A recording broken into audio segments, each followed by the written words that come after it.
Hello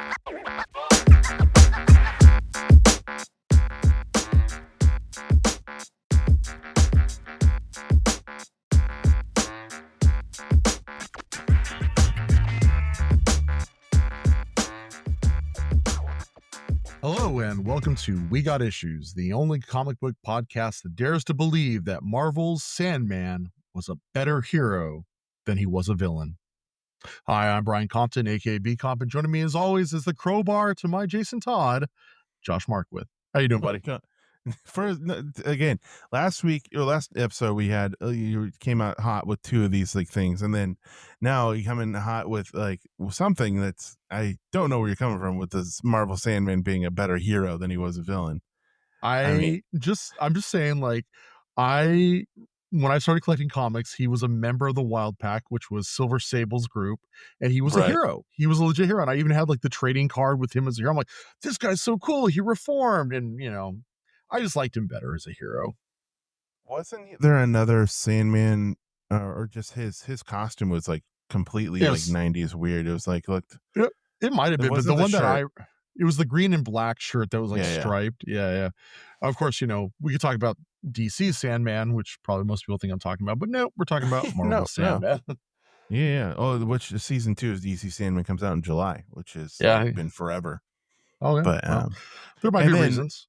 And then the whole crowbar to my some reasons. The crowbar to my Jason Todd. Good Lord, like I know it's apropos to like what we're talking about, but Jesus, like see, it sounds like I'm beating you. Like what you're just you are important to the legacy of me, and I've grown as a character because of that, because of your actions. And I was voted the most.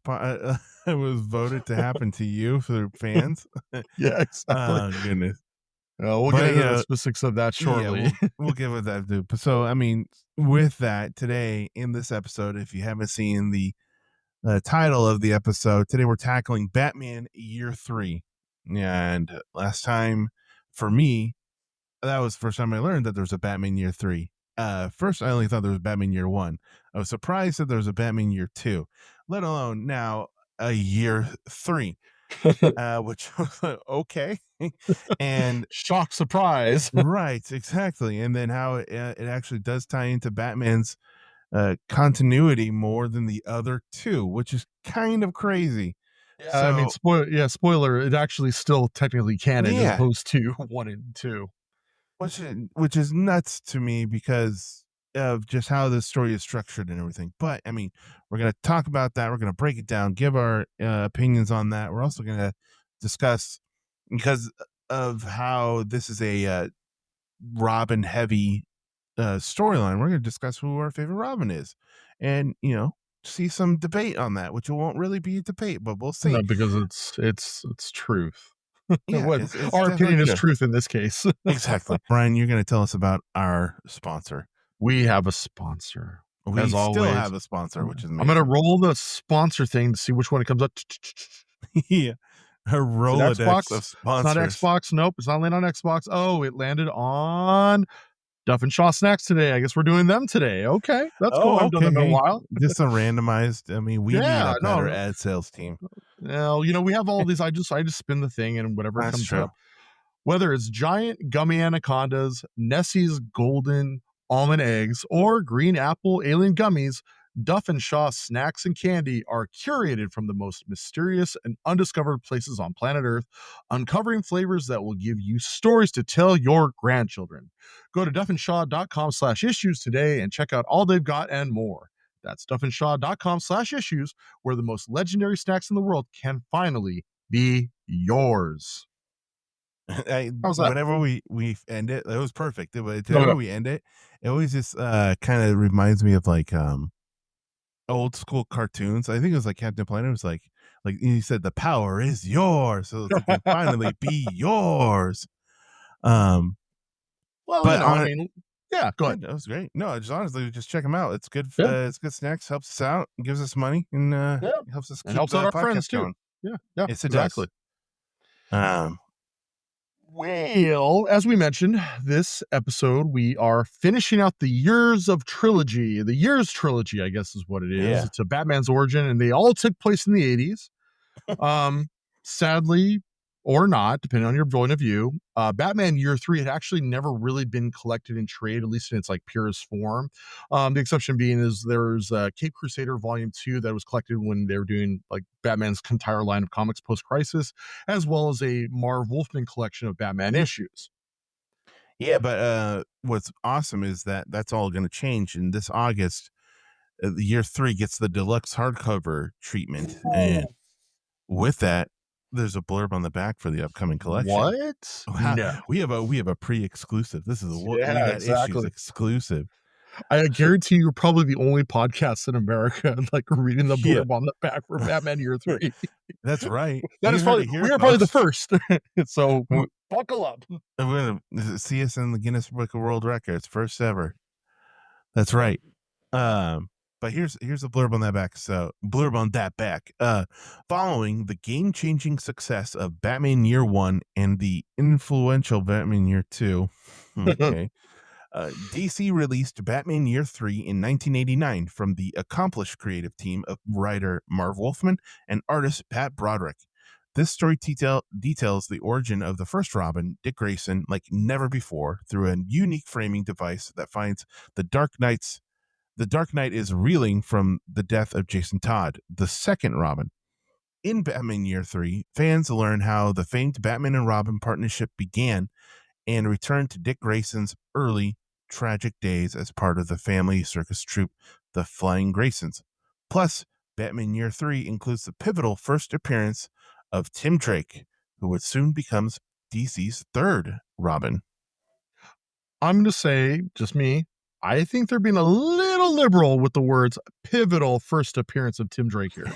Same here. Like, oh, hey, here's there's Tim.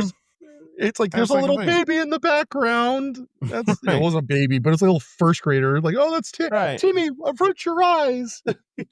Right. Like, can we get a picture? Sure, you can get a picture after the thing. Oh, yeah. Little did they know.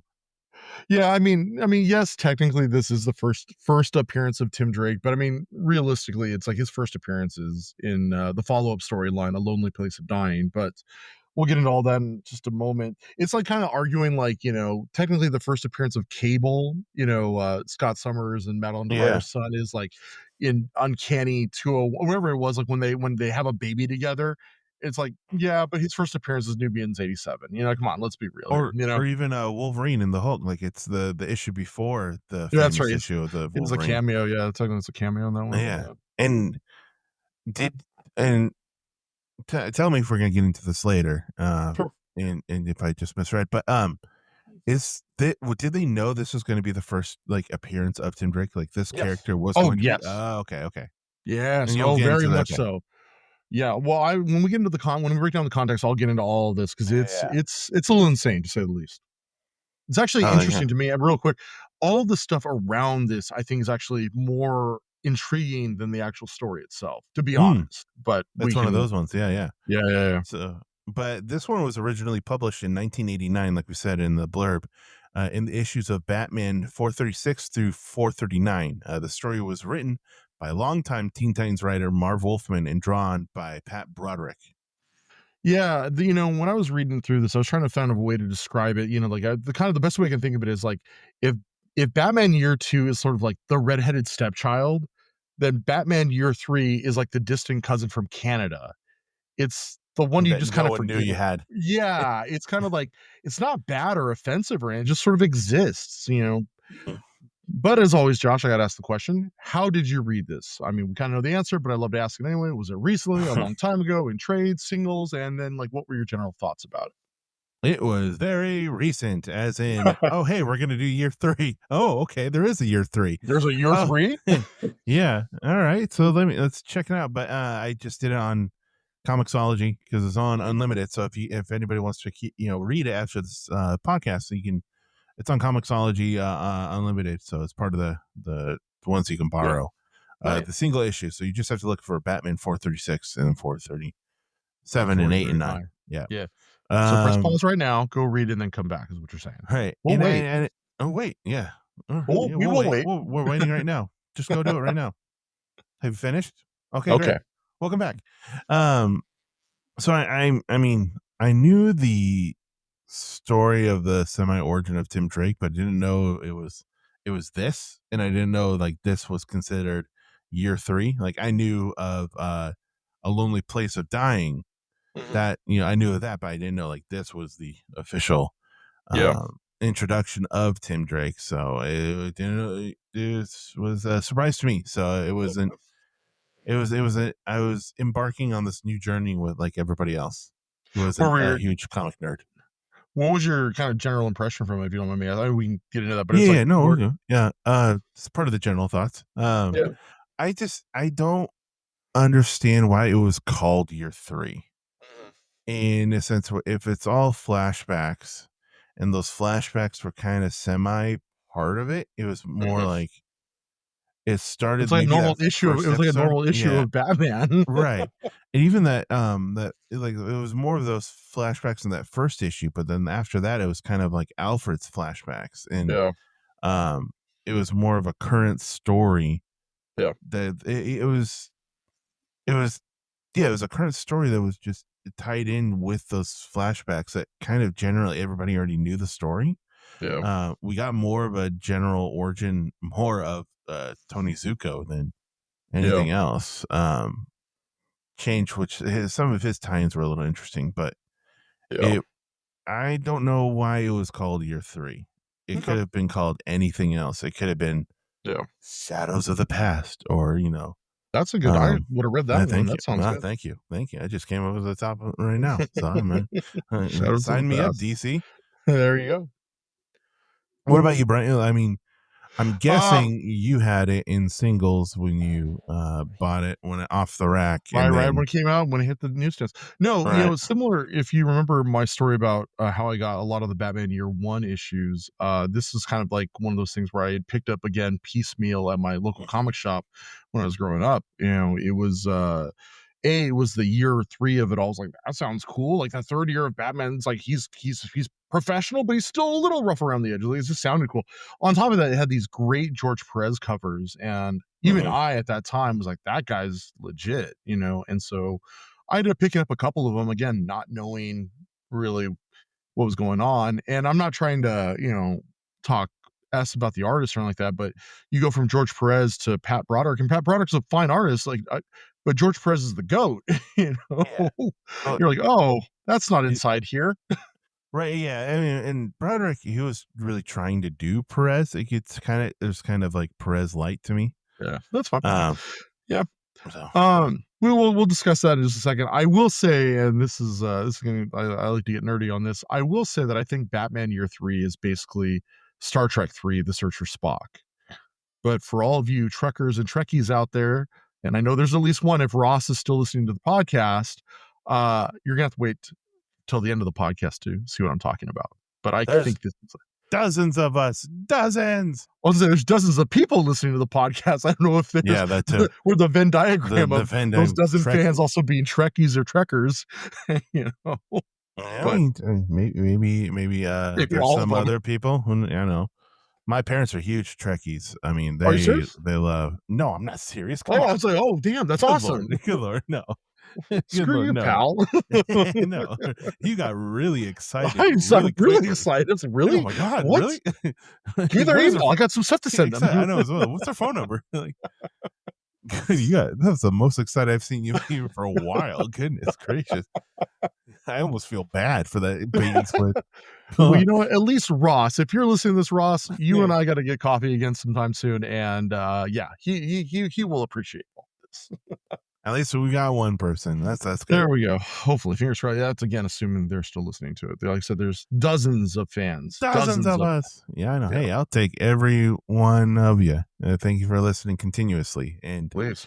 But I mean, Brian, what's the whole context and history of this whole This year Yeah. 3, and kind of, this is Brian's history corner. So what's the whole, Yeah, this is gonna history be a of big this one. behind the scenes? Yeah, this is gonna be a big one, so be sure to buckle up. Yeah, so the context of year 3, how did it come about? Why does it exist? Because when you read it, you're like, "Why does this exist?"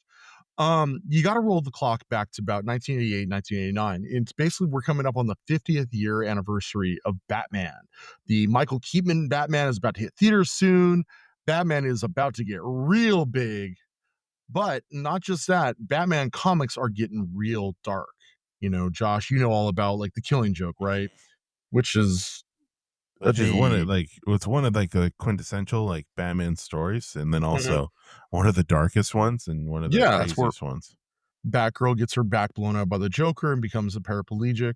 You have Batman the Cult, which is where Batman gets abducted literally and indoctrinated by a bunch of like like these like, this cult that are like cutting heads off, and there's baths of blood, and it's insane. There's also a storyline called 10 Days of the Beast where they introduce KG Beast, who is this Russian assassin who's just going out killing people left and right. He literally to kill one person kills 80 people, so that way he can, by like poisoning this like Huh. embassy's food, and kills like 80 people. So like all of these stories are pretty dark. On top of that, you also have the most one of the most infamous stories in Batman's history, which is a death in the family, and that's where Robin 2, aka Jason Todd, is killed off. And in fact, it's really that storyline that is responsible for year 3 happening. Um, Josh, what is your memory of a death in the family? Oh, I remember the storyline being very surprising, but also just really know how famous it is that that storyline was uh, voted on by fans by the Yeah, 900 number. They had a phone number that fans would call into, that's right. and you had to choose the ending. It was either Robin lives or Robin dies, or the Joker Yes. dies. Or no, the Joker does that. Joker either kills Oh, Robin or the Joker kill or does or the bomb doesn't kill. Yeah, oh that's the yeah. whole thing. It was like the premise was that DC put out this 1-900 number because 900 numbers were big at the time. They got 50 cents a phone call, and they got their cut of the tab from it. And about 10,000 fans voted one way, and 10,000 fans voted another way, whether or not Robin 2 died at the hands of the Joker or he lives. There's a lot of, I want to say, urban legend with like how this all kind of came about. Supposedly there's a story where like one fan like put his thing like his it was like put like his phone call or his telephone on a robo dialer and just kept calling and calling because he just hated Jason Todd. I heard You that know, story. Yeah. yeah, and I don't know if it's apocryphal, but it seems to be the general consensus like what happened. But nonetheless, enough people voted by about, I want to say it was like a couple hundred votes, or maybe it was either between 70 and like 600 That's very votes or somewhere. close. Yeah. It was really close. And it was enough that they're like, oh crap, like we got to kill Robin. They didn't think it was, I don't think they actually legitimately thought it was going to happen, but who knows? What's really interesting though is irregardless if he lived or died, he was getting pushed out. He was going to be done. At the time, the editor and Denny O'Neil and Jim Starlin, who was writing the book, hated the idea of Robin. To them, like he was basically child endangerment. Like, why is Batman wearing this dark suit and then putting a kid in bright primary colors to get shot at next to him? Like, that's insane. They're saying it bordered on child abuse. And Jim Starlin, who, if you don't know who he is, he's the guy who's responsible for Thanos and Infinity Gauntlet and all that. He was like, I just hated writing him. And so did Denny O'Neil. Like, it's like, so we're like, either way, whether he lived or died, he was going to be removed from the book. You know what I mean? It didn't help that, or it didn't help that a lot of fans did not like Jason Todd, who had just recently gone through a sort of reboot. And we'll get to that in just a second. But anyway, nonetheless, he died at the end of the book. And at first, like everyone like, this is cool. Oh my God, it's so great. And then the storm of shit came down from Warner Brothers. Because as I mentioned, the big Batman movie is coming around the corner. And Right. in Yeah. the initial drafts and the initial like publicity for that, they were going to have Robin in that movie. In fact, the screenwriter talks about that, how like, yeah, we had to have Robin in it originally because it's Batman and Robin. Eventually we just cut it out and we didn't need it. But like, but so there's all this like merchandising and licensing, and the exec said like, we've got Batman and Robin on underwear. Like, you can't kill off Robin. They were pissed. And it came up above even like the head of DC, of the Jeanette Kahn at the time. They were like, and heads started to roll. And so at that point, Like I said, heads had to roll, and they're like, so who's going to take the fall? And unfortunately, Jim Starlin, the guy who wrote the story, he kind of, he got the axe. At least that's his interpretation of events. Denny O'Neil has kind of said, well, he remembers it differently than me. I remember he just quit. And so there's a little bit of question on like what happens. I kind of believe that Starlin probably did take the fall, but that's me. Of course they're friends now, but at the time, like I can imagine how there was a little bit of bad blood between the two of them. But a positive to all that. Well, What's that? I can kind of like I can kind of see Starlin kind of quitting though. Like if we read Yeah. that Marvel book, Yeah. all the stories about Starlin at Marvel, I Yeah. can kind of see him kind of be like, nope, I'm wash out. my hands of this. I'm out, you guys. Yeah. Like whatever. But sorry, continue. Either way, though, it did lead to Starlin leaving and going back to Marvel, and he went immediately to work on Silver Surfer and the Infinity Gauntlet. So, thank you. I mean, honestly, I want to do a story how the death of Robin led to the Infinity Gauntlet. And I'm going to probably write that as or an essay or something like that for a future episode. Which led to Endgame, which is great. Led to the crazy MCU. Yeah, it's crazy. So at this point, like, they're like now scrambling, like they've got to get a Robin back in the books. They're like, we got to get this crap back together. We got to do something. And so Marv Wolfman, who you had mentioned, who had wrote the story, he was the writer behind Teen Titans at the time. And Teen Titans is one of DC's biggest books of all time. It is literally one of their biggest books still ever. Is.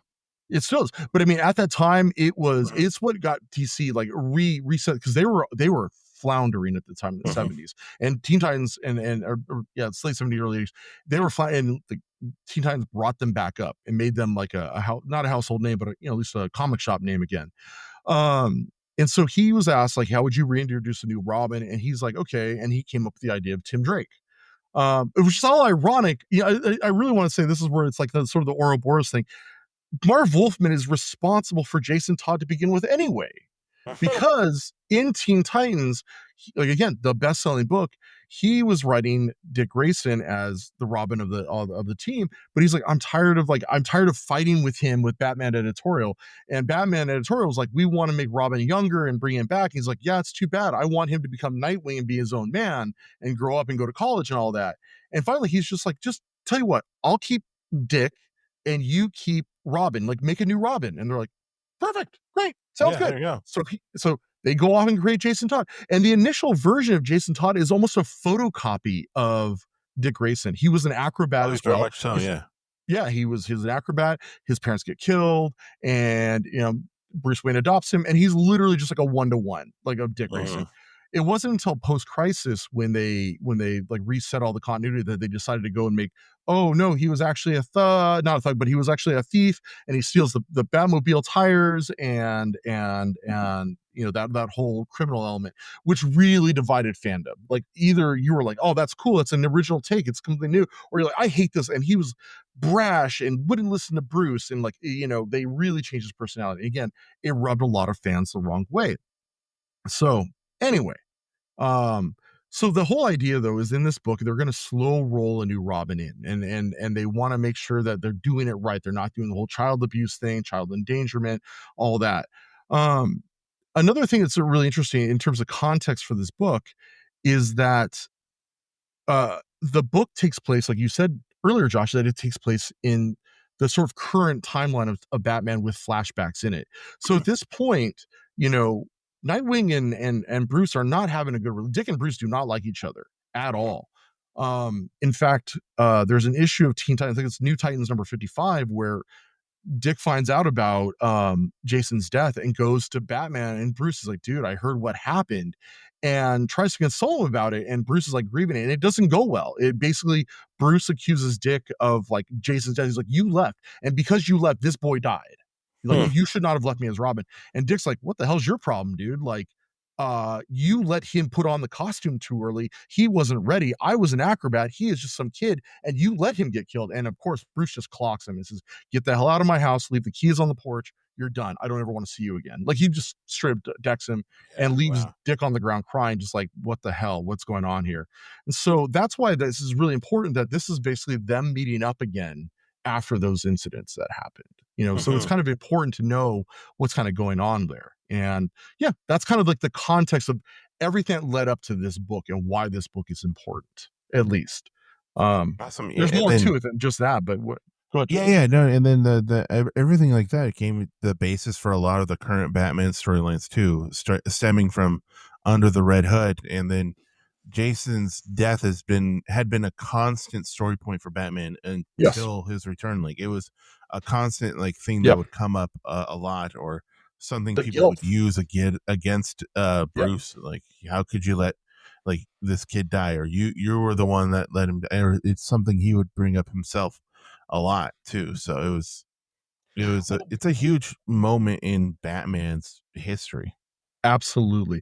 It's, it's funny. We talk a lot about like, who's the better hero in a weird way, Batman or Spider-Man? I know this sounds stupid, but it's like, Hmm. you know, Batman's origin is tied to his parents being killed, but he's an inactive participant in that. Like, it's an action that's done to him. Hmm. He didn't have any choice in the matter. He was just a little kid and his parents get killed and he uses that to become Batman. Spider-Man, on the other hand, had agency in his own origin. He chooses to let the criminal go that eventually goes on to kill Uncle Ben, and he has to live with the guilt of that. The death of Jason Todd is a similar thing to that, where Batman's actions let this kid get killed under his watch, and he now Hmm. has to live with that guilt for the rest of his life.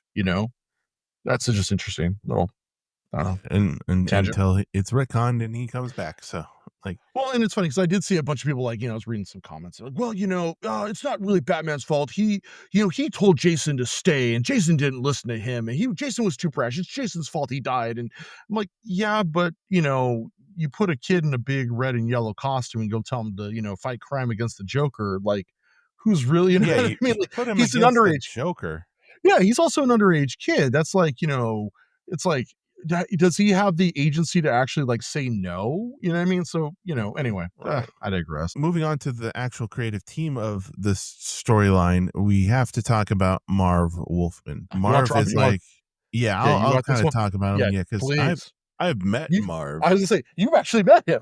I've actually met Marv. It was for a very quick second. It was at in Hollywood. They used to do this thing where it's like, I don't know, like just a bunch of comic fans would come together. You'd bring like old issues, and they take those issues to like children's hospitals and stuff like that. But people just hanging out talking about comics and stuff. That's And Marv cool. Wolfman would just hang out like, oh hey, there's a very influential comic book writer right there. How's it going, man? Arguably one of the And most influential.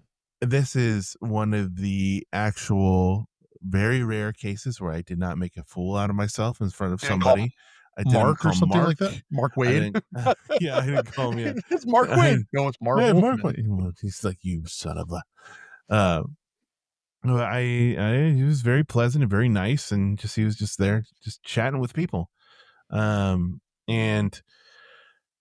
it's crazy to see him just having, I don't know, they had like a little cookies or whatever there. And it's like when you look at him, you're like, dude, you're the guy who created Nightwing, like we just said, Tim Drake, Black Cat, Deathstroke, started the new Teen Titans with Cyborg, Raven, Starfire, Nova, And he created them. Blade. Yeah, Blade, Bullseye. I mean, these are just like a couple of these characters that he created along with the different artists, and along with that, he made some of the most influential books in DC history, the New Teen Titans.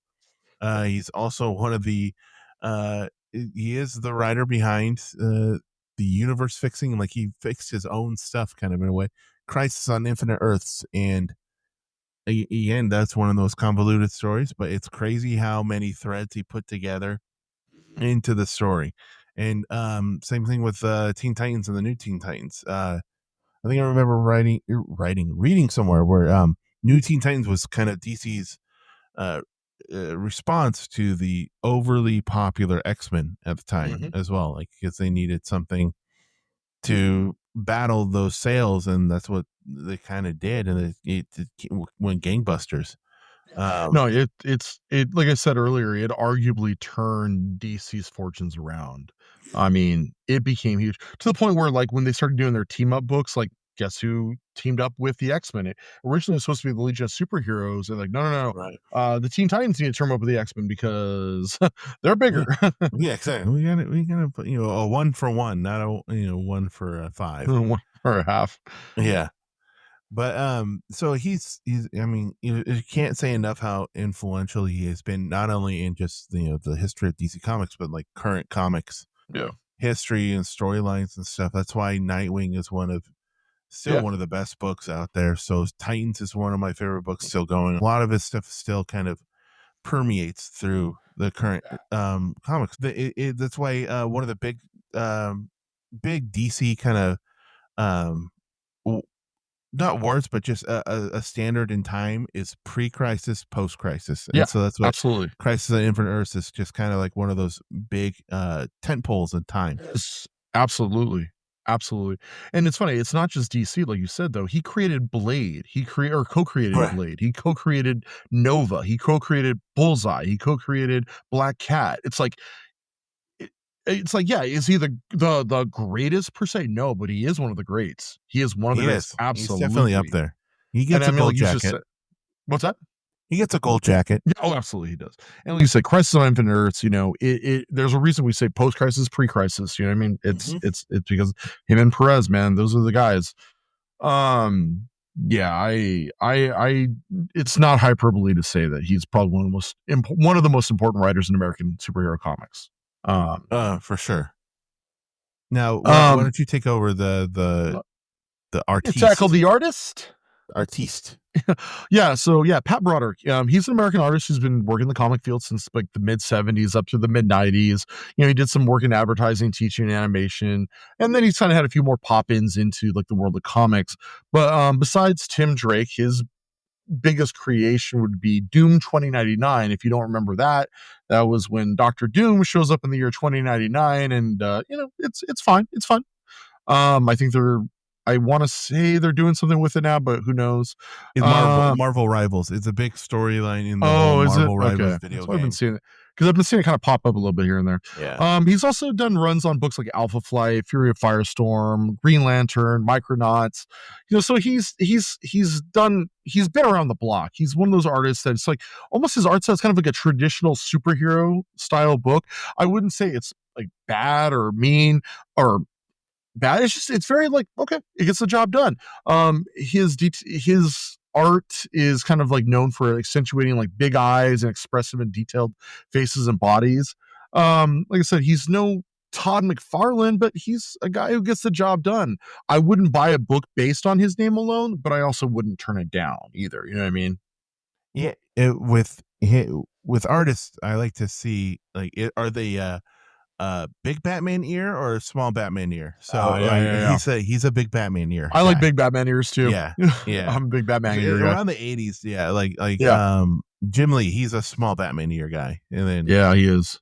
That's right. I so didn't think about that. Yeah, you're right. I love the blue and gray with the yellow emblem, like the long Batman here. I like the Jim Aparo. That's my Batman. I love that Batman. that's great, but like how does he go through different like elevators or something? Does he have to like crouch down every time? Well, Or remember does the ears come off. The ears come yeah, off. but does he take them off all the time? Yeah, Oh, probably. excuse me. Excuse me. Well, he wouldn't take an elevator anyway. He would just use his little harpoon gun.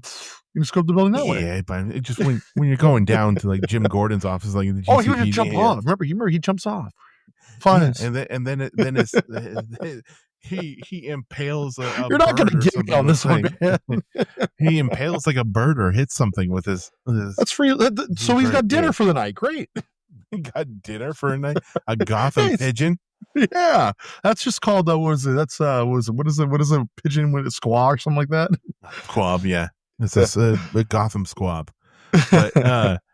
But he's just I see some similarities in him and George Perez, just in the traditional like the way he does faces. The faces Okay. are kind of generally kind of similar. It's not as good as George Perez. Yeah. I mean, but that's a very very high bar to be Yeah. on. So it's like, Well, what can you say? I mean, it's trying to compare myself to Tiger Woods at golf. So it's not really there's fair. no really bar or like level. So I can hit a golf ball. That's as close as I can get to Tiger Woods. Speaking of George Perez, he did the covers. He did, and George Perez is we're talking about as influential as Marv Wolfman is. George Perez is on the artist side. I mean, he's he's a collaborator with Marvel on all the new Teen Titans stuff. He also did the Crisis stuff, and he's really known for his very detailed and intricate art, and Yeah. also like big style, like team posters. And when I Yeah. think of him, like there's that big Marvel poster with his art of all the Marvel characters at the time, or Yeah, I remember that one. Yeah. his was it JLA and Avengers comic that Yeah, he did?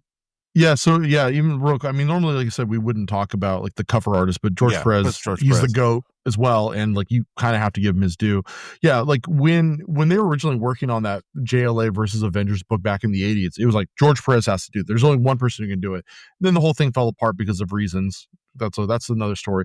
But when they eventually brought it all back again, they're like, hey, we're gonna do it. Like it was like in 2002 or something like that when they finally did the real final crossover between JLA and Avengers. It was like, it has to be George Perez. It was so much that it had to be George Perez. I believe he was working exclusively at CrossGen Comics at the time. And even in his contract, it was like, the only thing you will be allowed to leave this book for is to go do JLA Avengers. And Some good damn foresight. right, man. That book is, and I can't believe they haven't officially, I mean, they kind of teased it. I can't wait for it to be back in print again. I cannot wait because I have the individual issues, but getting like a collection of that is a pain in the ass. Yeah, and one of the most iconic for me is the image of him with Superman holding Cap's shield and Thor's hammer. Yeah, that's just awesome. So I love he's a great artist. Oh, I mean, I love when was it Darkseid's in it? He finds the Infinity Gauntlet. He's like, "Oh, this only works in their universe. I don't need this," and he just tosses it aside. I was like, so good. I love that book. I love that book, and I cannot wait for it to get the deluxe treatment again. Hey, when that comes out, we can definitely do an episode on it. I think that's when we can do that. Do a whole thing on just Marvel DC crossovers would be fun. Well, that's a whole. That's from the best to the worst, from the worst to the best. You think my context was bad now? Wait for it. Oh goodness, you think? Yeah, I think fans voting on stuff was wrong or right. Oh, that was the DC versus Marvel. That was Marvel. Yeah, and then anyway, turned into amalgam. I can never say it right. Amalgam. Amalgam. See, it's hard to say. Amalgam. Yeah, it's an amalgam. Yeah. Anyway, we should probably get back on the book we were supposed to talk about. Yeah, we talked about all the creative team. Now we're going to break down the year 3 book of Batman, and it starts with issue Batman 436. So what's kind of break down this first one for? Yeah, we're coming in like about 8 issues after the death of Jason Todd. There's been like I said, Starlin kind of got booted from the book, and you have like a few other writers come in, like a Jim Owsley, aka Christopher Priest. He does an arc or whatever, and all that. But basically, Batman is working on his own. He's trying to stop a spat of gangland killings and he's getting increasingly violent with criminals, and he's getting very cavalier about them getting killed. At one point, like a bunch of them blow each other away with like a helicopter with like a bazooka on it, or machine guns. And he's like, oh well, no biggie, whatever, I don't care. And it's just like, you're trying to stop this, and he's not having it. As I had mentioned, Dick and him had a bit of a falling out after the death of Jason Todd. And so it's been roughly about a year or two that Dick's hasn't seen him. We're not talking. We're not, like I said, Bruce punched him and said, leave your keys and get out. And, so we're picking up with Dick returning to the mansion, and he's like looking around, and he's like, hey, like the mansion doesn't look right. What's going on? And basically Batman has scrubbed the entire mansion of any mention of Jason Todd. And even Dick is like, yep, Bruce is losing it. And he decides to suit up and go find him. Yeah, it's kind of the out of sight, out of mind, and just kind of how much Batman has been broken, and how in kind of delves into more like when we get into the whole Tim Drake of it all, like eventually down the line, just how much Batman needs a Robin. Yeah. And the whole Batman not, stopping the mob guys from getting killed. It kind of reminded me of Batman Begins, where he's just like, I'm not going to kill you, but I don't have to save you. Save you, yeah. Well, it's funny because it's similar to like when we talked about Batman Year Two with Mike Barr. Like Mike Barr, like yeah, he had a few times he killed, but like for the most part, like he had this kind of air of like, I'm not gonna, I'm not gonna, like I said, kill you in cold blood, but I will use you as a human shield to stop an Uzi blast. In one of the issues, I read some of the issues that led up to it. And there's this one point where, like, Batman's tracking like some killers, and literally these two guys like pull guns on each other, and Batman just jumps up in the air, and the two guys shoot each other. He's like, "Cool, they're dead. I'm gonna keep going." Yeah, so I mean, like that's kind of the Batman's vibe at this point. It's like I don't care. I'm gonna stop crime, but I'm getting increasingly reckless and dangerous and brutal. You know what I mean? Yeah, yeah. And then while this is all going on, we find out the man who's responsible for the death of the Grayson's parents, Tony Zuko, he's actually up for parole. And through the flashbacks that are kind of narrated from Alfred, we see that his past and Dick's are both, married with violence, and very similar. And Alfred is trying to keep Tony incarcerated, really for just not only Bruce for Dick.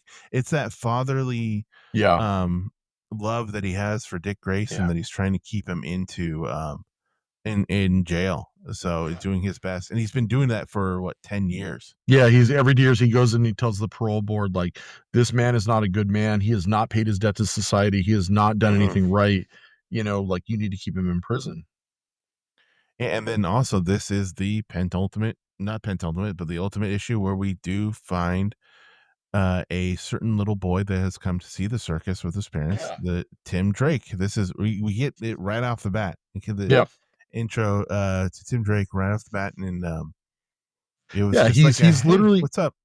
He's literally at the Filing Grayson's trapeze act that they fall and they die in, right?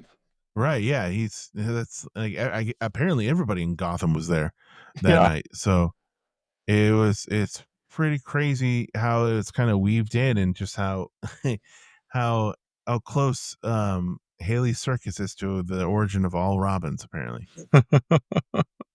Yeah, it's just funny to me. Like, it's like literally right before like they go up on there, and he's like, "Get a picture with the acrobats, Timmy." "Oh, this is so cool." It's like, Timmy, huh? All right, cool. And of course, like the photo comes back to play later, but not really. Just it literally was like this. It's funny, for a group of people that had to get a new Robin in as slow as possible, they slow rolled it as slow as possible. It's like, I feel like they could.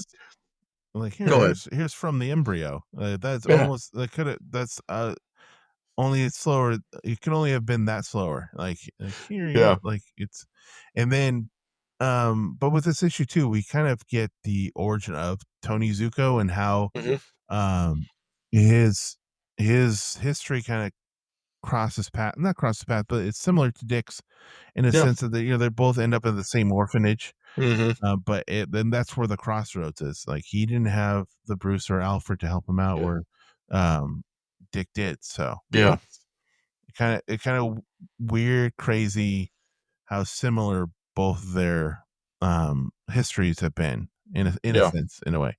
And then like he cut the nun's face eventually. Yeah, I mean he's just not a good kid. The issue basically is like that. It's all that flashback again, year 3, kind of like, oh, this is the beginning of Batman. The issue does end with Bats trying to stop another spat of gang violence with that helicopter and seemingly getting explodinated with a helicopter. I like the word explodinated. That's a good one. I want to keep it. That's great. So it just ends the issue with a bang. So I gotcha. I guess I did forget one thing, and you rightfully mentioned to me subliminally. When the Graysons do die, Bruce quickly straps on the bat suit and goes down swoops in, but not to like kick ass, but to comfort poor Dick, who like obviously his parents died, and like he's there to actually comfort him, which is something I actually really do like that you don't see a lot of with Batman, is that he does genuine, it's like, and I think it's canon, like he keeps candy in one of his in his belt, the bat belt, in his utility belt, there's candy in there because he uses that to comfort kids because he knows, like, how important it is when a tragic thing happens to them. They need to feel good, and so it's interesting. I think it's cool that it's like, I think it's canon that he does that. Yeah, and I think it's part of his where he realizes that he's there to scare criminals, not children. I think Yeah. that's what helped with why he had Robin Hmm. be his sidekick. I think that line is either from either the adaptation or the actual book of New Frontier. When Okay. at the very end of Batman is saying, Hmm. when Robin meets Superman at the end of Hmm. New Frontier, and he's like, "Oh, yeah, what's with a kid sidekick?" And he's like, "I'm here. I want to strike fear into criminals, not to children." And so the Robin kind of helps with that, Interesting. and I forgot about um, that. That's really cool. yeah. That's So I really mean, cool. that kind of runs into the him Yeah. being because he feels their pain Yeah. out of anybody. The perpetual kid Yeah. is What he feels it. he he Batman, that's the thing about Batman is he lives in a state of arrested development. He has Hmm. always been that little boy whose parents were killed right in front of him, and he never matured beyond that. Yes, he's mature, but I mean, emotionally speaking, he's always kind of really been locked in that moment. I mean, there's a reason, like, to have that kind of determination to want to stop criminals and stop people from getting killed and all that. You have to, like, there's almost like not aggression, but just a pause on your life. You know what I mean? So Right. it makes sense. Yeah. It's pretty intense. Yeah. It's pretty intense what he goes through. Yeah, it is. And then but seeing him comforting, like you said, it's not the usual depiction of Batman, even with Robin. A lot of Mhm. the times you see how Batman kind of militarizes Robin. I think the one of the early is a Batman and Robin issues or Teen Titans issue, Mhm. like current ones where they go into history, and Batman has Robin basically, hang out with all the Teen Titans, and then afterwards he's like, "All right, give me the report on everyone you just met." And he's Yeah. like, "All your." So it's like you usually see that type of Batman with Robin. So it's good to see kind of the other side, the fatherly Yeah, the fatherly part of it. figure. Yeah, which is a lot of what ultimately this issue or these issues are kind of Mhm. about, is about, like, him becoming a father figure again, and, you know, but And we'll get to Alfred that. Stang being that father figure the whole time, Yeah, yeah, yeah. I mean, which that's yeah.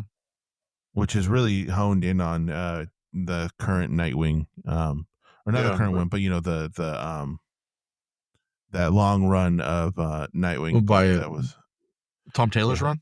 Tom Taylor's run. Excuse me. Yeah. Yes, that was really hit hard.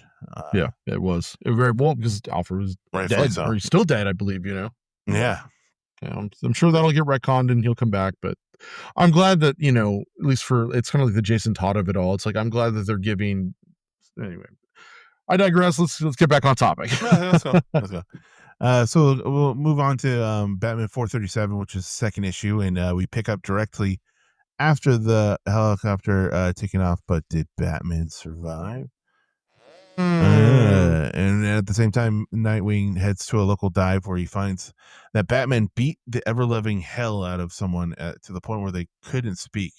yeah. Which Nightwing is kind of he gets the guy medical care and gets the same info Batman got, but without the whole beating the shit out of him. Bodily harm. Yeah, and he eventually gets to Batman thanks to some of the info that he got and helps Bruce, who instantly is just like, I didn't need your help, son. Son. Son. I Basically, don't like, need your get out help, of son. And then just kind of like rubs some dirt on it and walks it off. Yeah. Yeah, I mean, and again, like, this is the thing that, yeah, it's just Batman is just not having it. I mean, whether it's help from his former protege, or, he's just out for, not vengeance, but he's out to kick ass, you Hmm. know. He's he's he's channeling that rage into the only way that he knows how. It's how, even how unhealthy it is. That's really the only way that he knows how, is lashing out and Yep. taking it more on the criminals. Yeah. Of course, speaking of criminals, Tony Zuko does get parole. Turns out, you find out he has a book that details all the dirty dealings of Gotham over the last 30 years. So he's got a book that he can basically blackmail anybody with, whether they're like a politician or a judge or a criminal, and he's going to use this thing to take over the criminal elements of Gotham. And of course, as we had mentioned, this is a year 3 book, so we get more flashbacks from Alfred as we find out how Tim was adopted. Not Tim, excuse me. Dick was adopted by Bruce, and what Bruce wanted to do, which was, he wanted to channel and redirect all that anger and pain from losing his parents into something positive for the city. You know what I mean? And I thought that was really cool. Yeah, he was like, this, I've been through this. This is how I know how to heal. Let's train and let's help you heal.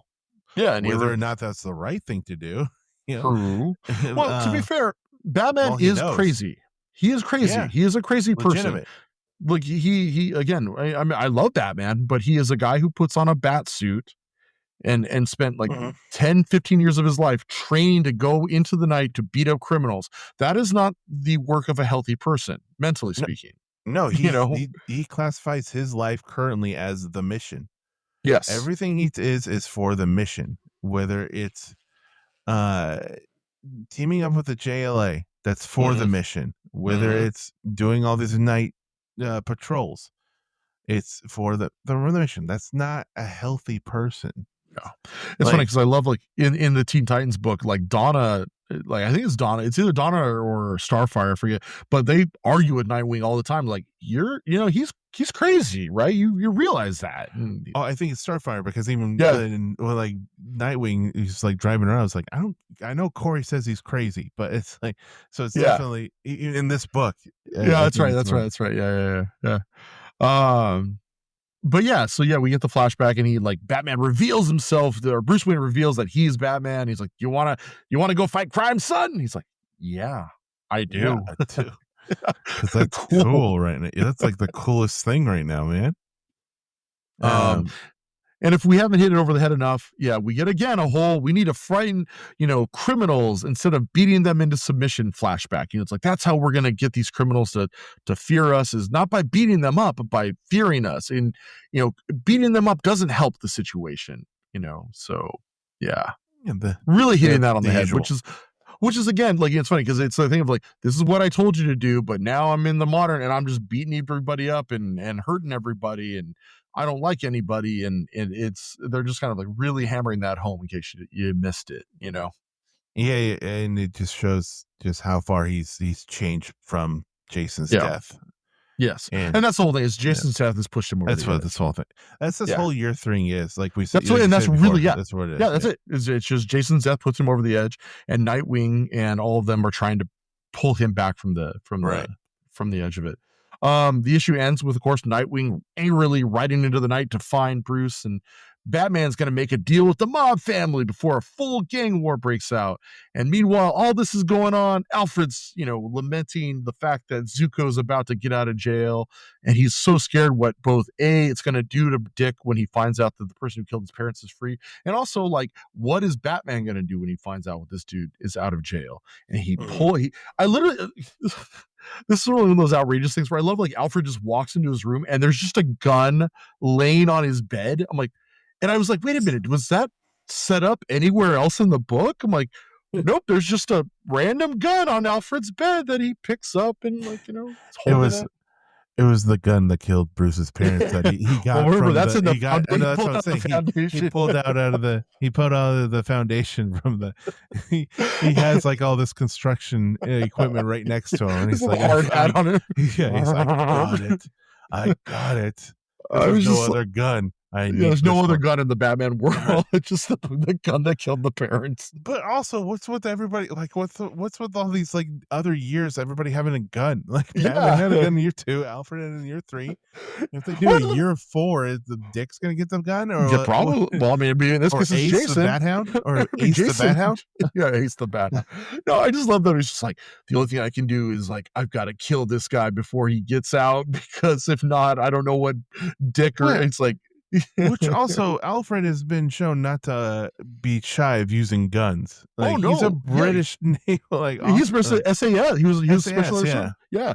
Well, I mean, even, like, and it's not canon, but, like, the what's the Predator Batman miniseries, which is phenomenal, by the way, and I'm not using hyperbole. That is legitimately one of the best Batman stories, and also one of the best. It works so well, and if you can find it in print, buy it immediately, because it's almost impossible, because Disney owns the Marvel, or owns the Predator license, and like I don't know if they're ever gonna. Who knows? Maybe now that they're friendly, they'll print it. But it's great. But yeah, literally, Alfred pulls one of the muskets off the wall and fires, and like it's like one of those like old school pirate muskets, and just shoots the Predator with this gun. It's so cool.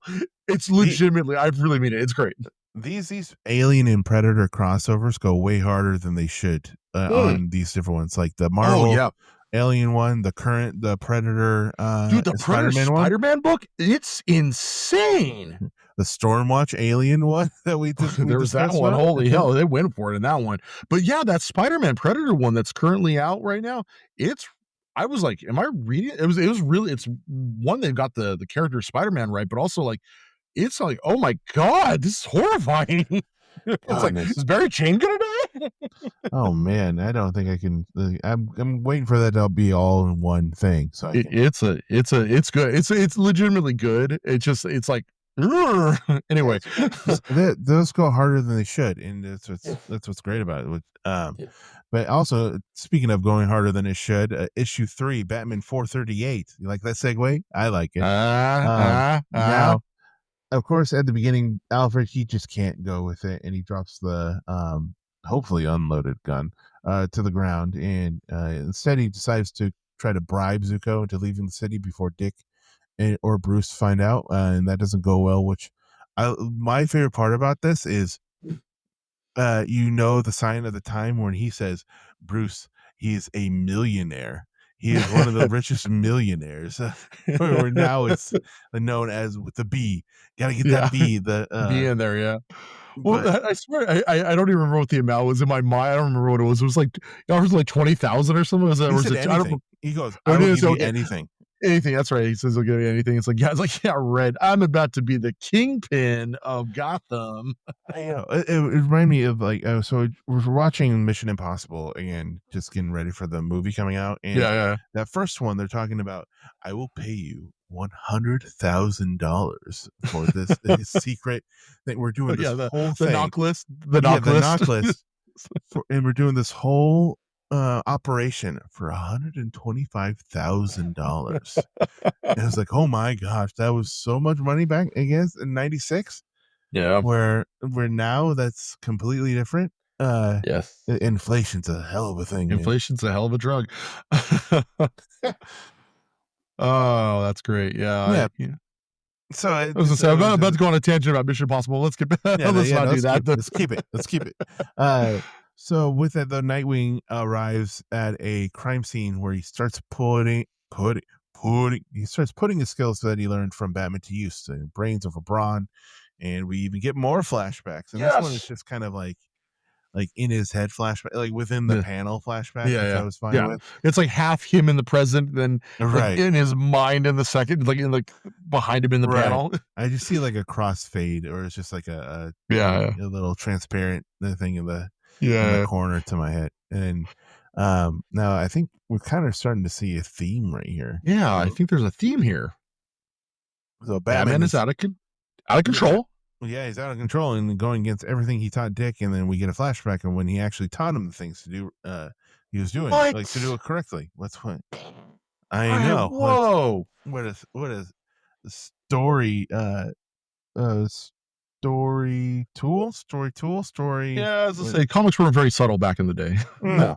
Not that they're subtle now, but at least they try to be. I don't say that to disparage Marv Wolfman. It's like it's one of those things where it's like you have to assume, like, hey, they're picking up this issue for the first time, exactly, and like in case you missed it for the first 2 issues, here you go again. Batman out of control, and we're gonna get the flashback that's gonna let us know what he's doing wrong. But he taught Dick the right way. Yeah, so it's like he reminds you he's really not a bad guy. He's just going through a bad time. Yeah, bad breakup with death. I've never heard. That's a very interesting way of saying it. He's just having a bad breakup with death. with death.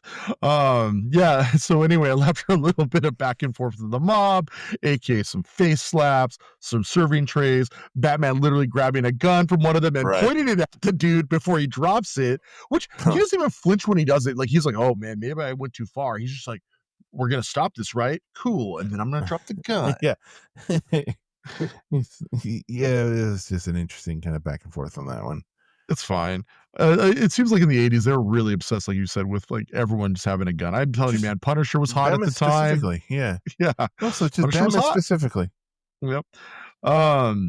He does finally get them to talk, and he find out that Zuko's about to be free, and he's using that ledger, that book that's going to help him, blackmail everybody. And meanwhile, Alfred is trying to build up the courage to tell Dick that the guy who killed his parents, or is responsible for the death of his parents, is about to be free. Yeah, which, I mean, that's an internal struggle. He's like, I've been good. I've been on top of it for 10 years, and this is the year that I fail at the possibly the worst time that this could happen. And you could just see the anxiety just over Alfred and how much love he has for for Dick, which is or Dick Grayson. Yeah, damn it. Yeah, we got. I'm sorry we went that far. That was the first time we actually finally laughed about it. Was like that we made it through an hour. When we say this stuff, I think we have to finish with Grayson. With Dick Grayson. Well, the fact that we got through an hour of the podcast before we finally laughed at calling him Dick, That's true. But I mean, that part. It was just a little. That came pretty off the cuff. That we did not need to say. But and then his fatherly love for Nightwing is just it's just so great, because he is the, for lack of a better word of saying, he's the carrot to Batman's stick. He's the guy who consoles him. He's the guy who brings. So Batman is like been crazy hard on Robin. Let's just say Alfred is the one that brings him back. It is the reason why he comes back. Well, it's funny, and it's with all the Robins too. I mean, even Damian. Damian has a love for Alfred as well. And it's a different love than he has for Bruce, obviously. But I think there's something that it's not like a Santa Claus or grandfatherly love. There is a fatherly love there too. It's just a different fatherly love.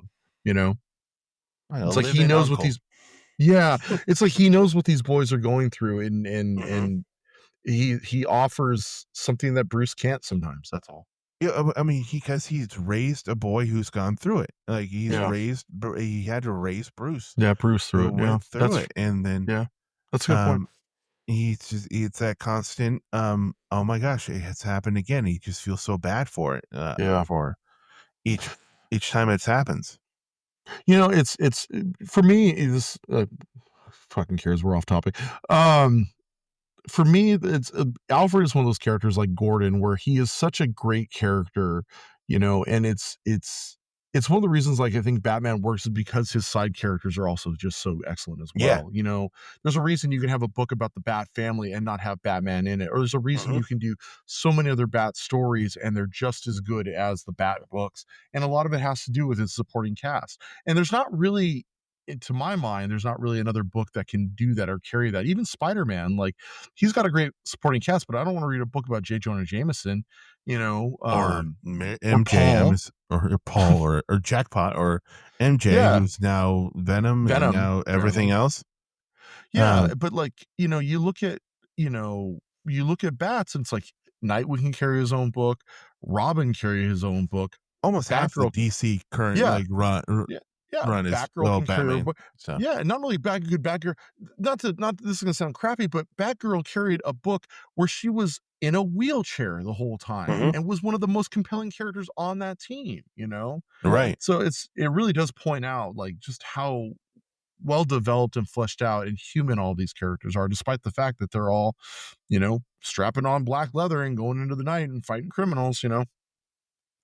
And you don't do that? Not anymore. Dodgy knee. It's my dodgy knee. It's your dodgy knee. Yeah, no, I hear that for sure. I mean, we do have a 3-day weekend coming up.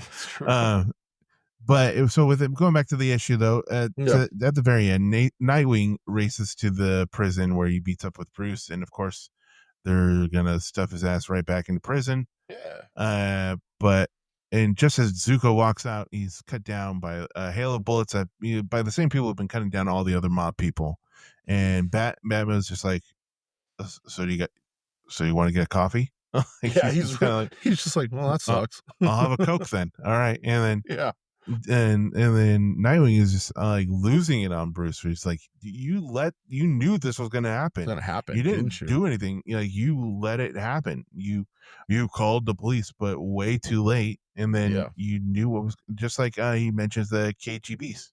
Yeah. The next issue, definitely, he's like, you've been going, which is cool because the KGB story I think takes place before A Death in the Family, but like KGB, as we had mentioned, caused a lot of controversy because he just indiscriminately was just killing people left and right. The KGB storyline is basically a Russian assassin going out and killing all the people that are involved with the Star Wars, which was the Reagan program back in the day. And it literally culminates with him going to kill Reagan, and like Bruce, I believe, or it's Bruce or Alfred, dresses up as Reagan to like like deflect like this dude. And like what ends up happening is like Batman catches the guy and he cuts his own hand off to escape Batman, and he replaces it with a gun arm, and like he wears like black leather bondage layers. It's really cool. And so Batman chases him into the sewers eventually, and he's like, you can't get me, I'm gonna get away. Oh, I'm in this room that's only got one way out, I guess we're gonna have to fight. And Batman's like, so say that again with a Russian accent. Batman's like, that's cool. Turns around, walks out, closes the door, and like literally just like puts like the chair under the doorknob. Basically is what he does. It's like a plank of wood, but it basically does the chair. And the guy's like, hey, let me out. And Batman just like, walks. And it's presumably to let the guy die. Yeah. Goodness. And everyone, and it's funny because in the comics, fans were either like, hell yeah, God, you do you, Batman, that's awesome. And the other half were like, yo, Batman, are you all right? Like, that's not cool. Batman's killing people now. And in this next issue, 439, which picks up after, this dude is cut down, Grayson calls him out on it. He's like, you let the KGBs die. And like, kind of under his breath, he's just like, well, I called the police and let him know where he was at. And so like they retcon that big death, with Bruce, like, yeah, I called the cops. Don't worry, he's safe. Don't worry, he's good. But it literally, he looks like he's like, I did call the cops. It looks like has that like energy. I did see. Yeah, I did notice that. And it's funny how KGBs has been connected to like two highly controversial storylines within Batman. It's this one and the whole Rick situation. Yeah, that's right. Rick situation. That was a situation. It's like the Paul. It's like the Paul of Nightwing. Yeah, goodness. We want to forget, but we just can't. Yeah. Yeah. So I do think it's interesting though when Dick calls him out on it, and he's like, "Yo, you knew this guy was going to die. We should have been down there to stop this from happening." And like Batman's response is like, "I did not know what I was going to do to him if he walked out." Like he's like, "I was afraid basically for you and for me, because I was going to beat the shit out of him. I was going to strangle him." I was going to strangle him. He hurt my son.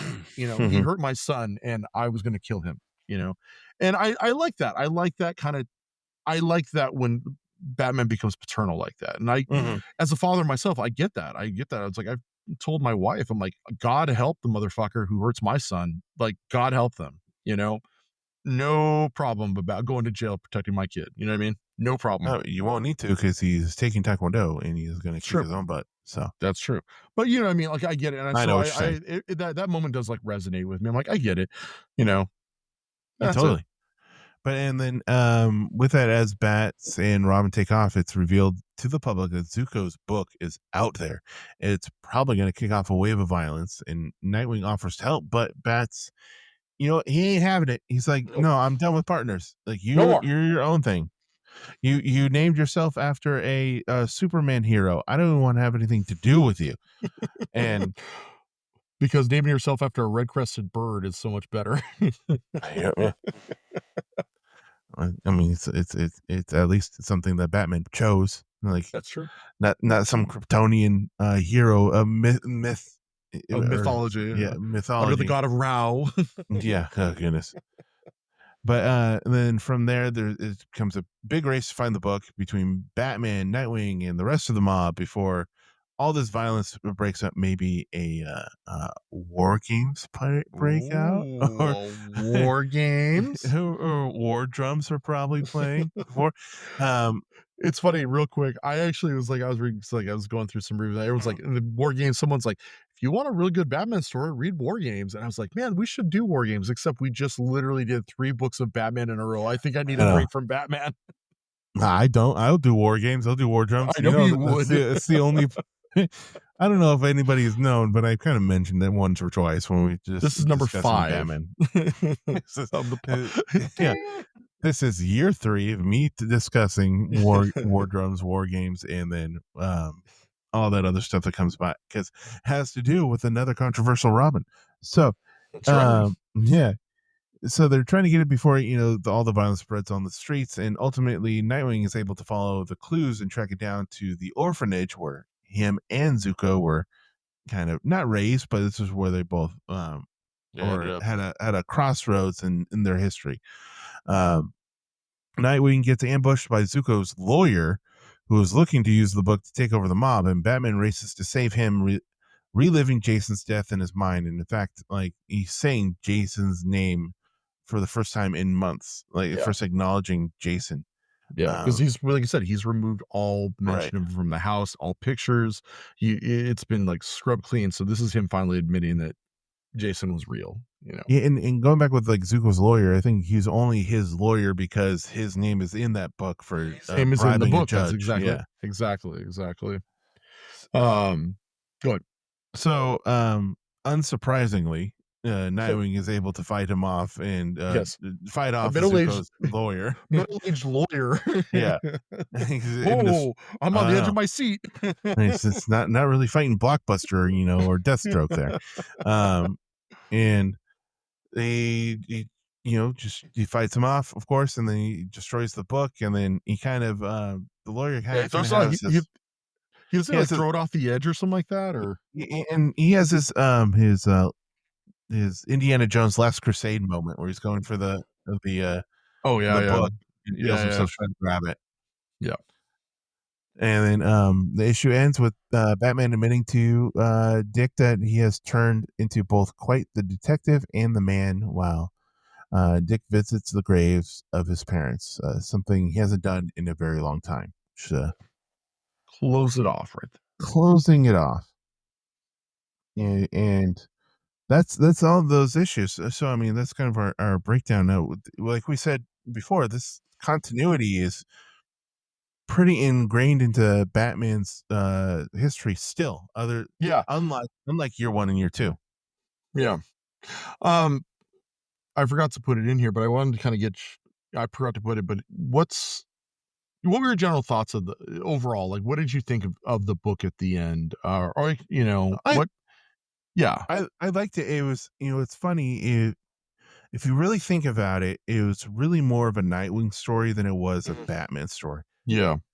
And that is the biggest difference, I think, between the year 1, 2, and 3, which it wasn't really a Batman. Story. It wasn't Batman year 3. It was actually, Yes. I Robin would year call it 1. maybe, yeah, in a way, and Yeah. also just Batman year 3A, or like a Yeah. compendium. It's not really a year 3. It's Yeah, and it's maybe a not even like a flashback, but it's not even a Robin year 1, it's like a Robin month 1 almost, and, right. like, it's not even a month, it's like you get some flashbacks and a little bit of, like, okay, some context, but overall, it's a story that takes place in the current timeline.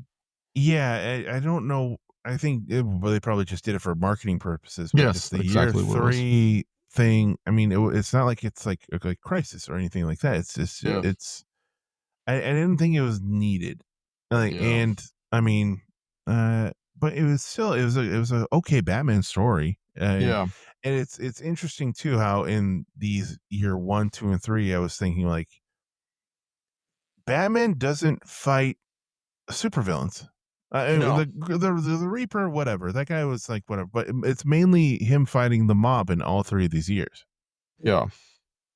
Yeah. Those are like the main bad guys. It's been the mob. Yeah. which is pretty interesting. It's not the Joker. It's not Scarecrow. It's what the mob at first, the Joe Chill Hmm. um family, the Hmm. second one, now the mob again in this one, Yeah. and his past basically, or or his inner thoughts. Yeah. Yeah. Yeah. Yeah. I, I, I'm gonna be honest. Like, I didn't. I don't think it's required reading. I think, I kind of mentioned, like I said, Star Trek 3 at the top of the show. And it's like, I think to really appreciate this story, you really need to read A Death in the Family first, which is the death of Mhm. Jason Todd. Then I think you can read this. And then I think you can finally read the next part, which is A Lonely Place to Die, which really introduces Tim Drake. Um, as I said, like, I do think that it is like Star Trek 3, The Search for Spock.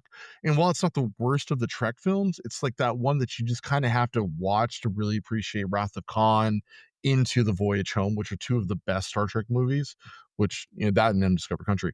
Like I said, um, Nerd. it's yeah, yeah. It's interesting that, like I said, they've never really felt the need to reprint this as a year 3 or even like include it in most anthologies that they do.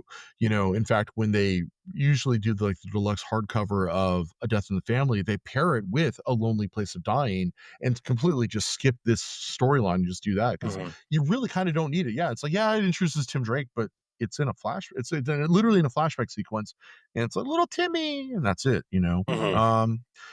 I I think if you are like like a fanatic, you should read it. I think you should read it, but I do think that you should read it, Death in the Family into this, into year 3, into A Lonely Place of Dying. But you could easily just miss it and you wouldn't notice, I'd Honestly, say. yeah. Maybe only collect 436 to get the official, Yeah, Tim introduction Drake. of Tim Drake, Mhm. but it doesn't add too much to the mythos of Yeah. Batman. It Not doesn't. really. I mean, maybe some context in the Tony Zuko, but that's kind of Yeah, already like a left it's already field known. type of character. Yeah. And Um Yeah, it's just like what you said. It's like, yeah, it's like it really does define like it was, the death of Robin's parents, but we already knew that. It's nothing There was nothing right, new or different that changed with it. It's kind of like year 1 where, like the birth of Batman. It's like there was nothing new. We knew parents got killed and, Bat flies through the window and we're off to the races. right. That was just really done well. Um, but like you said, though, the continuity it's still canon. That's considered Tim Drake's first appearance. He was at the Haley Circus and he watched Dick's parents die right in front of him, and I mean that's still considered canon, which is funny because it's a little different than the was Dark Victory, which was what reintroduced uh Dick when Jeff Loeb was doing it was the follow up to Long Halloween. Is if It's kind of not sure exactly which one's considered canon per se, but it is a different version of that same story. You know what I mean? Mhm. I'd say that it probably does it better though. Interesting. I mean, no, it's just interesting how intricate this is to the history, but not really. Yeah, it's not. Well, like I said, It's a you can paradox. yeah, you can skip it and it wouldn't affect anything. In fact, I would argue, and I don't say this is disrespect to Wolfman or Broderick or No, George no. Perez. I do think that you should just read Dark Victory because, like I Mhm. said, that yeah, it's like yeah, get the key issue that is Tim Drake's first appearance, but it's not needed. It doesn't. It was them slow rolling Tim's introduction into the Batman mythology. You know what I mean? Because like Mhm. they knew they wanted to create a Tim, and like, hey, we're gonna do it. We're gonna do it nice and easy because that was the one thing. It's like they didn't want to have that again, that child abuse, and they wanted to create a different Robin than than what we had previously gotten with Dick and with Jason. It was a soft pilot for, Yeah. it was a soft pilot for Tim Drake, and not knowing too that whole, Haley Circus was the, origin too of, Heartless, that new, Oh Nightwing yeah, yeah, yeah, villain yeah, too, yeah. Yeah. but completely on the other side of the spectrum. That's that's funny. Yeah, I mean, that's the thing is the impact of year 3, like what is the impact? Okay, we got a cleaned up version of Dick's origin, but like honestly, the biggest impact is Tim. Mhm. It's like this story, was about introducing Tim and it was about creating a Robin that felt at home and would work in this new updated version of Batman. Like when Robin was first introduced back in the 40s, it was like, oh yeah, it makes sense that he'd have a kid sidekick. And as we get into the 80s and 90s, you're like, yeah, that's not smart to do that, you know? Right. And I think that they did the right thing. And what's interesting too is like, said, Jason Todd, after they retconned his origins to be like he was a criminal, he split fandom. Like he was not liked by a lot. I mean, obviously, he was killed. He was voted to die. Either people liked him or they didn't. Tim, on the other hand, was almost instantly liked when he came out. Right. I think Instantly liked. And go ahead. no, I think Tim kind of hit it on the head. What the fans were saying is that Batman needs a Robin, and Yes. that's what the fans were needing. That's what he kind of provided, and that's why they opened their arms to him. Yeah, and to kind of close off the whole thing about, Batman being too violent throughout and the whole Mhm. point of this was to show Batman being too violent, not using his own advice, is that Tim recognizes that eventually Mhm. in A Lonely Place of Dying is like, yo, you need a Robin. The whole point of A Lonely Place of Dying is he's trying to convince Dick to become Robin again because Batman needs Robin to balance him out. And that's what eventually they're like, you need to be Robin. You're not an orphan. He wasn't an orphan. He was just a very smart kid, and he was like, he wanted to be it. He wanted it, and he was his enthusiasm was infectious. I thought, it's one of the reasons I personally, we can talk about this, but for me, my Robin is Tim Drake. Yeah. I think Tim Drake is the best Robin. What about you, Josh? I disagree. I think Stephanie Okay. Brown is the best Robin. For Oh, all 4 issues or 5 issues that she I was think it was Robin like before three. I think it was 3 issues. that she got Um, kicked off. But no, I do. We always we've had this conversation so many times. So like, hey, what's your and we always come to the consensus that Dick Grayson is a better Nightwing than he was a Robin. yes, He's better as a yes, Nightwing than he was a Robin. Jason Todd was I guess right now he's a better Robin. Red Hood. It was yeah, not as good as a Robin. no. Damien, I can't really stand Damien. Yeah, um, Damien's pretty polarizing, you know what I mean? Which yeah, is funny he's because like he in a weird way is Jason Todd. He's yeah, brash, he's like, does his own thing, he's always in Bruce's face and all that kind of stuff. And he's been killed before too. right, and that's the thing with Robins too. It's like a Yeah. lot of them get killed, and then Stephanie Brown, she wasn't Robin enough to be Yeah. a To really, Robin I hate to say long it. enough. Same with Carrie Kelly, yeah. Carrie Kelly, yeah. I mean, she worked for that story, but Yeah. it's just not enough of the history there. And Yeah. then they try to do the Robins, We are the We Are Robins or Robin, yeah. whatever. Yeah, yeah. But Um, Tim Drake is the Robin. Like he doesn't, like you said, he doesn't have that history of childhood trauma. He's just he knows that this is for the good of both Gotham and then Batman, and yeah. he's super smart. He's the one that figured out who Batman was. Yeah. Like that's how he approached him. Well, and I think like they kind of bring it up, I mean, in other issues, but it's like, it's like Dick is the better athlete of them. He's the better athlete of this like the fighters, like, or the most guile you'd give that to Jason. Jason is brash and just, will do whatever. But of the detectives, of like them using their brains, like Tim is the best. Even like Batman admits like he will be a smarter detective than I will be. Yeah. Yeah. And again, there's a reason Tim carried his own book for like 150 issues approximately before Hmm. he canceled it. And even when he like, gives the mantle to Damien, he's still the Red Robin, you know what I mean? Or when he becomes Drake for a whole like 20 issues, like, he's still wearing the Robin outfit, but then he goes back to being Robin again. It's like that it's his single best destiny kind of thing. Which is kind of nice because no matter how hard DC editors are trying to ruin Tim Drake, he still perseveres. Like the whole Yeah. yeah, the Drake, the Yeah. Red Robin, the Yeah. Robin, the back and forth that happened within like what a couple years Yeah, I in did. between too. So it was just he had more changes to his name than Kitty Pryde at the time, which is pretty crazy. That's a good joke. Um, yeah, thank you. And then, but and it's also kind of crazy how, if you think about it, I was looking at that issue. Tim's introduction is only 7 panels. That's it, and Yeah. it's not even. that much, but I guess that makes it that much of a ultimate like origin for him, or just known as the origin, which is only Yeah. 7 panels. I guess it's like the Wolverine was just in one in the issue Yeah. before.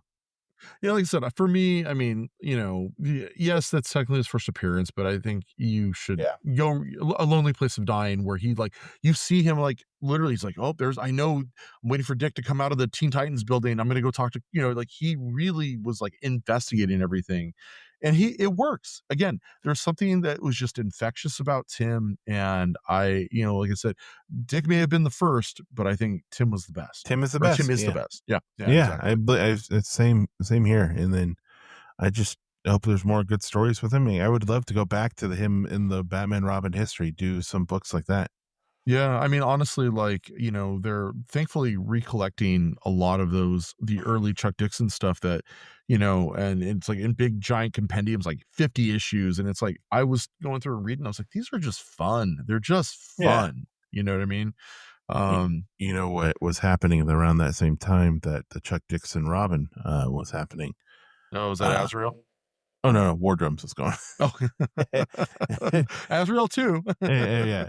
Um, and um, so we talked a little bit about other books that kind of go around this, but what would you say is kind of good for similar reading? well, like I said, I did mention Dark Victory. I do think that if you want a little bit more of an updated, cleaner, and to be honest, prettier book, good Dark Victory. That's it's very well done. It's one. I know we kind of bash Jeff Loeb a lot, but it is a really good Jeff Loeb book, and Tim Well, Sale's art Jeff is Loeb is phenomenal. good. It's Jeff Loeb is He's great. It's the same with Bendis. It's like when Bendis is Hmm. on, he's on. Same with Same thing Tom with Tom King. When Tom King. King leans on, he's on. Yeah. It's just like, and I know there's some people that are unapologetic, like, no, anything they write, I love. And that's fine. I'm not gonna bash the man. It's just like No, I don't like everything they do. it just But doesn't work for us. Yeah. yeah. But I will say Batman Dark Victory does work for me. Um, the other one would be, Robin Year One, which I Which is one of believe, my favorites. yeah, I think it's Scott Beatty did that. I forget who Yeah. the artist was. It's either like Marcos Martin or it's one of the it's someone like that, or it's Cliff Chang or It's something. Chuck Dixon and Scott Beatty. Yep. Oh, Scott Beatty. Okay, cool. Do you know who the artist was on that? Javier Polito and Marcos Paludio, yeah, Martin. Yeah, Mar Polito. yeah, who did, Polito, Paludio. yeah, they did a She-Hulk run that was really good. Mhm. And then right now, if you're interested in reading something contemporary, Mark Waid is doing Batman and Robin Year One, and it's excellent. It's like their first year crime fight. It's 12 issue mini. I think they're on issue 6 right now, and it's just fun. It's part of his kind of world's finest kind of timeline that he's created, which is he's doing world's finest, which is like a flashback to like a silver age ish Right. Superman and Batman. Same with the Teen Titans, and now he's doing it with Batman and Robin. A lot of fun, very pretty. And I think Chris Justice League Samney's doing. Unlimited too. Justice Yeah, League yeah, yeah. Well, Unlimited they're doing tying that. into it. Yeah, Yeah. there. It's We Are Yesterday. I think is a big crossover right now Yeah. with that. But yeah, that's what I would recommend. You got any? What do you got, buddy? Righteous.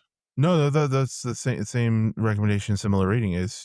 Maybe go back to year 1 and year 2 if you haven't read those yet. But There you go. Year really one a is lot of the peak. Rumble books. Batman Year One is peak. What's also I'm gonna say this one too. Batman and Robin, the Grant Morrison books. I think Okay, I think that's a good it's the best version of Damien, I'd say. exactly. It's the best version of Damien, but it's also a crazy ass version of Jason. And it's also Mhm. you see Dick trying to get into that role of Batman, and just kind of that whole thing, the thing of like um remembering what he learned from Batman. How does it Yeah, go throughout without Bruce? So yeah. it's Well, we'll I have don't to know what's do a going on. discussion about when Dick picks wears the man or wears the cowl every once in a while, because he does, because I think he wore it post, I want to say post Zero Year or Zero Hour, because like after Azrael, I think he wore it for a little bit. But the best one is Black Mirror. I believe he was. Mhm. You remember that was the famous one, the Joker. Like that's not my Batman. Oh yeah, yeah, yeah, yeah, yeah, yeah. Oh man. Oh, and also there's a great Robin issue where the Joker kidnaps Tim Drake, and he's Uh, driving around Gotham with Tim Drake in the passenger seat, and he goes to like a fast food restaurant and just starts just killing people. And he's just like that's the whole line where Tim's like, "You're gonna kill me." He's like, "If I killed you now, it would not be funny. Why would I kill you?" And yeah. and stuff like so. That's other good books. I don't know exactly what issue that is, but you can Google it. Google it. So, it's not our job to tell you what to read. Right, exactly. What should people tell people what they should be reading? Yeah, so what should be reading? But let's just wrap up everything. I mean, our final thoughts were based. Is this a year? Does this need the name Year 3? Not really. Is this really. a quintessential Batman book? Not really. If you really are a Batman historian, you want to read everything, definitely check it out. Absolutely, if you check it out. just want to check it out, check it out. Yeah. It's a regular Batman story. Yes. As I say, there's nothing bad or offensive about it. Not like I'm like, oh, F this book. It's just, it's not year 2. It's not year 2 is just that's a fun ride. But no, but I mean, like in that regard, it's perfectly acceptable Batman stories. It doesn't, I don't think it deserves the Batman Year 3 of it all. I think if you just read it, like, oh, it's okay. It's a solid B minus, you know what I mean? It just didn't need the Year 3 for me. Like that threw me off. It's like, what part of this is Year 3? Yeah, it sets it up a little bit, the bar a little high on it. I'd argue, you know what I mean. But again, I think if you read it in the context of, like I said, like the Star Trek 2, 3, and 4 of it all, I think it works in that in that regard. Oh, what's going on? Star Trek. Just really quick tangent. I mean, I think I remember you telling me the Star Trek movies, the even ones are the good ones, the odd ones are not the good. Is that correct? Yeah, that's technically true. That ended with Nemesis, though, unfortunately. Not a very good movie. That being said, well, Tom Hardy doing this point, Tom Hardy doing his best Patrick Stewart impression. Was to say, I started rewatching the motion picture because they like did a recut of it and fixed it and all that, and it is slow and plotting, and like you can literally get up, go to McDonald's, come back, eat your meal, and like not have pressed pause, and like you won't have missed anything. But there's something Star Trek. Yeah, it's oddly charming in a weird way. It's again, but yes, traditionally 2, 4, 6, and 8 are considered by many to be just the best Trek films. Who do we appreciate? Weekly recommendations. So, Brian, what are you reading this week? What's your pick for this week's recommendations? Yeah, just recommendation. Ironically enough, the Red Hulk book is a lot of fun. What? I don't know if you're, Thunderbolt Ross. He's with basically he's been imprisoned by Doctor Doom, and he's got to break out of prison with the help of like Machine Man and a couple other, oh goodness, anything with Machine Man, I'm in. Yeah, it's like them like breaking out of prison while Doombots are chasing them, and they're literally trying to get to like a nuclear power plant because he needs the radiation so he can turn into Red Hulk. It's a lot of fun. It's a fun book. It's, I believe, Benjamin Percy, who he's a fun writer. It's just, is it the greatest book ever? No, not at all. Do you need to read it? No, but you know what? If you're just looking for like a fun comic book that's just like, it's like the stakes aren't that high, and you're just like, I just want to read some trash literature. It's so much fun. It's a fun book.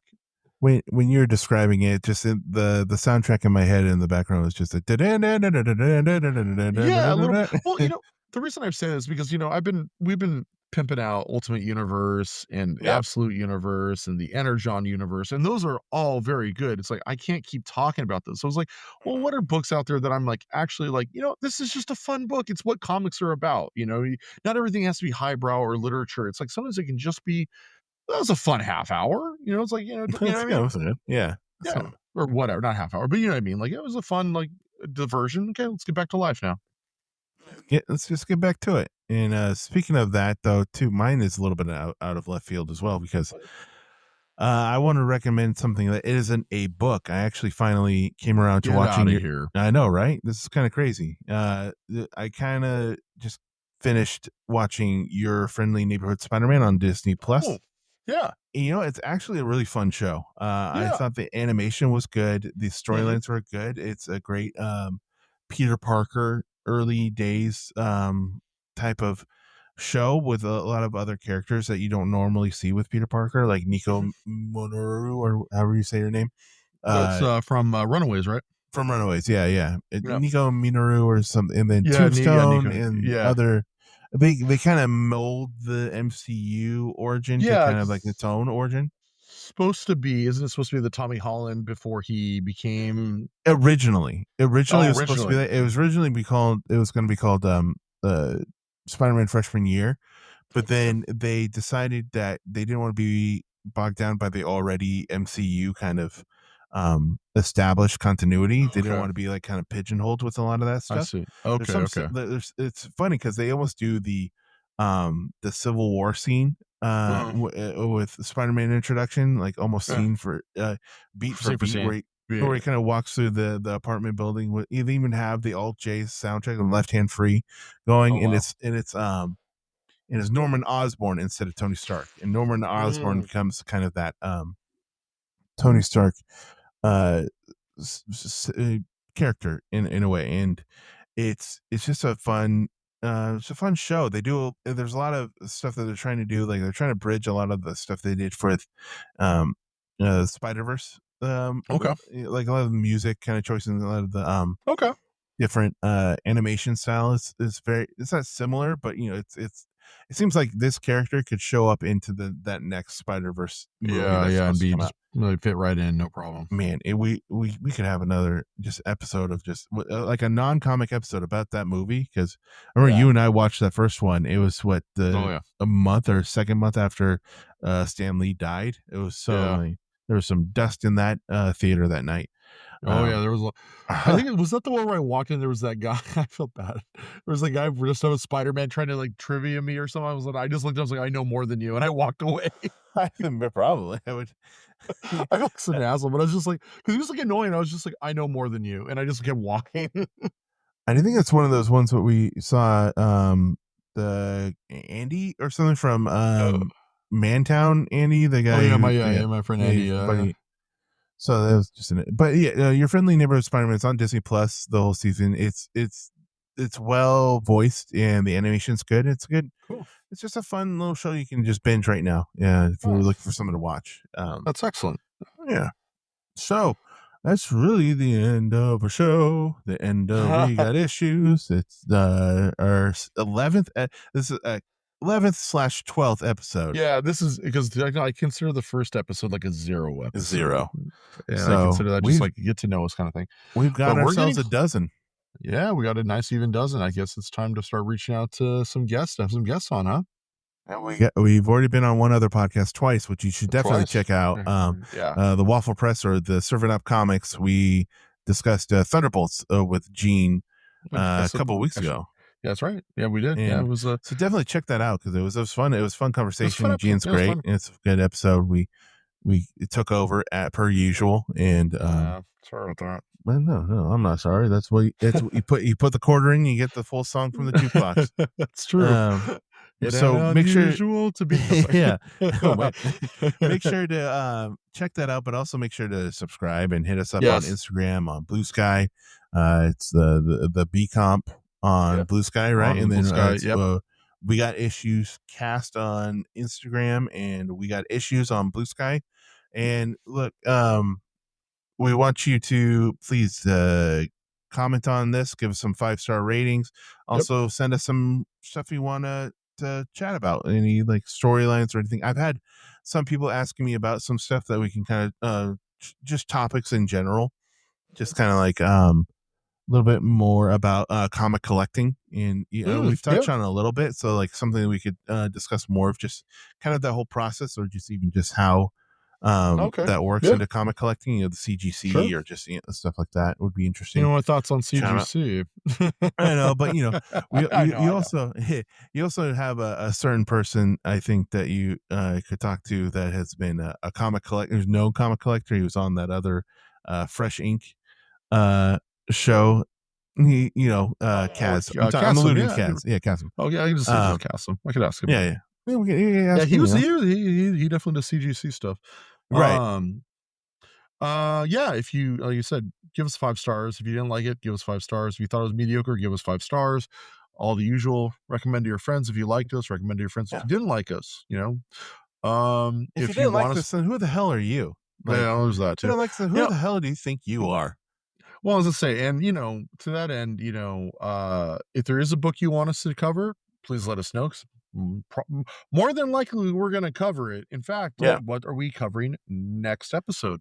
So I got a request from somebody asking, "Hey, can you talk about the Punisher a little bit more, because he showed up back in the Daredevil show, You know, he's having his own show coming up. It's it's gonna be a one shot or something. It's a one shot. That's what it is. Yeah. And they alluded to that too at the end of the Born Again. So we're gonna come at the Punisher a little bit of a different angle. We're gonna go the Punisher, the Platoon, which is not so much Punisher, but more Frank Castle. It is. It's Frank Castle. Oh, I don't want to get. I will tease it. I'll tease it in the sense that, like, I won't lie. Punisher Platoon is one of my favorite Punisher stories. I know it sounds kind of weird to say, but it's like it's why Garth Ennis is frustrating to me. Garth Ennis writes it, and it is one of those things where it's like, man, when Garth Ennis, when he hits, and when he gets silly, and you never know what you're gonna get until you pull the issue open, because his Punisher can be equal parts silly and equal parts heartbreaking. And this is one of the ones that is just on that, like, that this is excellent writing. But it's kind of like Mark Millar for me. You don't know what you're gonna get with Mark Millar until you open the book. Yeah. But that all said, there's actually a little bit more to it than just that, because if you actually get into the Punisher's timeline, and we'll break down his history and why this is a little different than a normal Punisher story, but we'll talk about that in the next episode. Yeah, so please check out the next episode, and we're on Spotify, YouTube, SoundCloud, that other Apple one, Music, Apple Music, Apple Podcasts, or Apple Podcasts. Apple Podcasts. So, but no, thank you everybody for listening. And we'll see you in the next one. Peace.